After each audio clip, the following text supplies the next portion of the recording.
சாலையில் நடப்பது ரொம்ப ஈஸி, ஆனா அண்ணா வழியில நடக்கிறது ரொம்ப ரொம்ப கஷ்டம். நம்முடைய முதல்வர் அவர்கள் அண்ணா வழியிலும் தான் இன்ன வரைக்கும் நடந்துகிட்டு இருக்கிறாரு. அதுக்கு என்ன காரணம் தெரியுமா?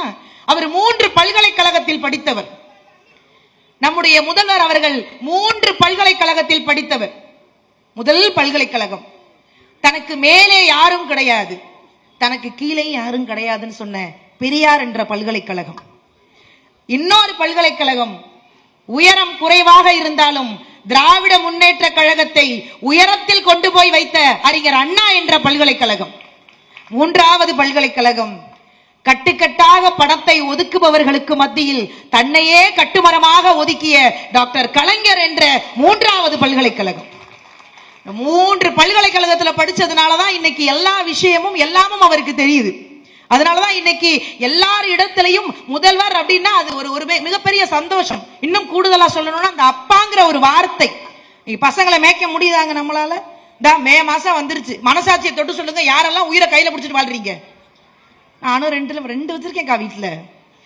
கொரோனா டைம்லலாம் கொரோனாவை கூட வீட்டுக்கு அனுப்புங்கடா, பிள்ளைய ஸ்கூலுக்கு அனுப்புங்கடான்னு நான்லாம். என் பையெல்லாம் இந்த கோவிட் டைம்ல 2 வருஷத்துல வீட்டுல 23 டியூப்லைட்டை உடைச்சான். அவன் உடைக்காத ஒரே டியூப்லைட் என் வீட்டுக்காரர் மட்டும்தான். எல்லாத்தையும் உடைச்சிட்டான். அதை ஏன்டா உடைக்கலன்னு அது வேஸ்ட்டுமான்ட்டான். இவங்களை வச்சு உண்மையிலேயே சொல்றேங்க, குழந்தைகள் மாதிரி நாங்க, எங்க அம்மா அடிக்கடி சொல்லுவாங்க, நாங்கெல்லாம் உட்காருனா உட்கார்ந்தோம், நில்லுனா நிப்போமா, அவ்வளவு சமத்தா நாங்கெல்லாம். இன்னைக்கு இவங்கள்ட்ட ஏதாவது பேச முடியுதா சார்? எங்க ஊர்ல எல்லாம் நான் அரசு பள்ளி மாணவி. என்னையெல்லாம் எங்க வீட்டுல கொண்டு போய் எங்க அப்பா தான் முத ஸ்கூல்ல சேர்த்தாரு. கொண்டு போய் ஸ்கூல்ல சேர்க்கும் போது நான் வாசல்ல கடந்து உருண்டு அழுதேன், பள்ளிக்கூடத்துக்கு போக மாட்டேன். எங்க அப்பா குறுக்களே மிதிச்சாரு என்னையெல்லாம். பா உள்ள போய் உட்காந்து படி அப்படின்னாரு. அடிச்சு கொண்டு போய் பள்ளிக்கூடத்துல விட்டாங்க. நான் அழுதுகிட்டே போக மாட்டேன்னு சொன்னேன். இதெல்லாம் அப்ப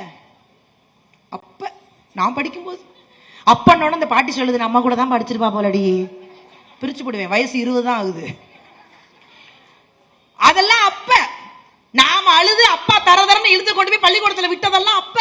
இப்ப பையன் ஜாலியா போறான், அப்பா அழுதுகிட்டே போறாரு. டீச்சரை ஒண்ணும் பண்ணிராதடா, அதுக்கு அவன் அதெல்லாம் அவங்க நடந்துக்கிறத பொறுத்து இருக்கு. என் லைன்ல கிராஸ் பண்ணா நான் என் வேலையை காட்டுவேன். இவங்க 2 பேரும் கிளாஸ்ல பேசிக்கிறாங்க, ரமேஷ் ஹோம்வொர்க் எழுதுனா மிஸ் அடிப்பாங்களா, நம்மள அடிச்சா மிஸ் ஜெயில போட்டுருவாங்கடா. இன்னைக்கு பசங்களுக்கு எல்லாமே தெரியுதுங்க. அன்னைக்கெல்லாம் ஒருத்தர் நேரா ஸ்கூலுக்கே போயிட்டார், சார் என் பிள்ளை எப்படி படிக்கிறான், சூப்பரா படிக்கிறான், பெரிய டாக்டரா வருவான். எப்படி சார் சொல்றீங்க? என்ன எழுதுறான்னு ஒரு மண்ணு விளங்கல, லென்ஸ் வச்சு தேடிட்டு இருக்கேன்டான்னாரு. பசங்களை மேய்க்கிறது இன்னைக்கு அவ்வளவு கஷ்டமா இருக்குங்க. ஆனா என்ன பொறுத்த வரைக்கும் நாங்கெல்லாம் ஸ்கூலுக்கு போகும்போது அவ்வளவு ஜாலியா போனோம். இன்னைக்கு பசங்க அவ்வளவு வேதனையா போறாங்க. அன்னைக்கெல்லாம் ஒருத்தர் நேரா அப்பாட்டே வந்துட்டான், அப்பா ஒரு குட் நியூஸ் ஒரு பேட் நியூஸ், எதை ஃபர்ஸ்ட் சொல்லட்டும்? குட் நியூஸ் ஏன் சொல்லுடா. எங்க வாத்தியார் பைக்ல இருந்து கீழே விழுந்துட்டாரு. பேட் நியூஸ் அப்படியே பள்ளிக்கூடத்துக்கு வந்துட்டாருப்பான்னா. இவங்களுக்கெல்லாம் வாத்தியாரை பார்த்தாலே வெறுப்பா இருக்கு, அதை தாண்டி பள்ளிக்கூடத்துக்கு போனா வெறுப்பா இருக்கு. வாடிய பயிரை கண்ட போதெல்லாம் வாடினேன்னு சொன்னாரு வள்ளலாரு. ஆனா பசங்க வயிறு வாடுனா தாங்க முடியாதுன்னு சொல்லி இன்னைக்கு நம்முடைய முதல்வர் அவர்கள் காலை உணவு திட்டத்தை கொண்டு வந்து சத்தான உணவா சாப்பிட்டு பள்ளிக்கூடத்துக்கு போங்கடான்னு சொன்னாரு. இல்ல, பசங்க என்னைக்குமே இன்னைக்கு பள்ளிக்கூடத்துக்கு போறது சந்தோஷமா போறாங்க. அதை விட வேற என்ன வேணும்? எல்லாத்தையும் தாண்டி இன்னைக்கு பெண்கள் மத்தியில இவ்வளவு பேர் உட்கார்ந்து இருக்கோம். விழுப்புரத்துல ஒரு கள ஆய்வுக்கு போகும்போது ஒரு பொண்ணு அவரை பார்த்து அப்பான்னு கூப்பிட்டுருச்சு. அப்பான்னு கூப்பிட்டு அடுத்த நொடி நம்முடைய முதல்வர் அவர்கள் சொன்னாங்க, எல்லா பெண்களுக்கும் நான் அப்பா ஸ்தானத்துல இருந்து என்ன பண்ணணுமோ அதை பண்ணுவேன்னு சொன்னார். அதற்கு ரொம்ப அழகான ஒரு விஷயம் பண்ணார். என்ன தெரியுமா?